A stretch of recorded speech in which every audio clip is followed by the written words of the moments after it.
தமிழ் செய்திகள். சரிகமபா மேடையில் நடுவர்கள் கிராமத்து சிறுவர்களுக்கு கொடுத்த மகிழ்ச்சியான பரிசு. சரிகமபா நிகழ்ச்சியில் நடுவர்கள் போட்டியாளர்கள் தொடர்பாக தங்கள் கருத்துக்களை வெளியிட்டு வருகிறார்கள். தர்சினியின் கிராமத்து மண்ணுக்கு ஏற்றாப்போல் அவர் தனது திறமைகளை வெளிக்கொணர்ந்து வருகின்றார். மாணவர்களுக்கு பாதணிகள் வழங்கி மற்றவர்களையும் மகிழ்விக்கும் நிகழ்ச்சியை தர்சினி மேற்கொண்டு வருவது குறிப்பிடத்தக்கதாகும். தற்பொழுது இசை என்பது பல மனிதர்களிடையே பின்னி பிணைந்த ஒரு நிகழ்வாகும்.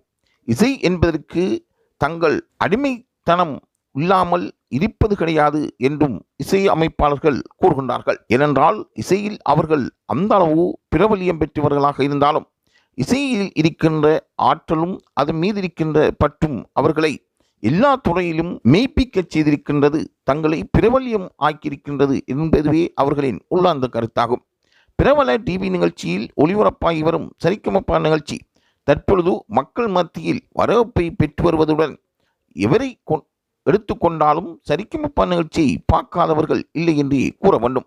இதில் போட்டியாளர்கள் தங்களின் சிறப்பான குரல் வளத்தினூடாக போட்டிக்கு ஏற்றாப்போல் ஒருவரை ஒருவர் விட்டு கொடுக்காமல் பாடி வருகின்றார்கள். இதில் பங்கேற்றிருக்கின்ற தர்சினி, திவனேஷ், யோகசி என்ற சிறுவர்கள் திறமையில் முழுமையாக தங்களை அர்ப்பணித்து விடாத முயற்சியும் பயிற்சியும் பெற்று முன்னிலை வைத்து வருகின்றார்கள்.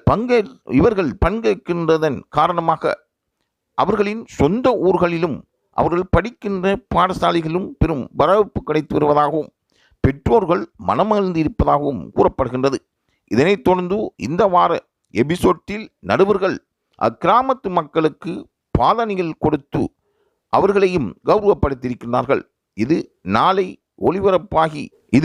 தற்பொழுது ஒளிபரப்பாகி இருக்கின்ற நிகழ்ச்சிகளில் விசேடமாக பார்க்கப்படும் நிகழ்ச்சியாக சரிகமபா இருந்து வருகின்றது.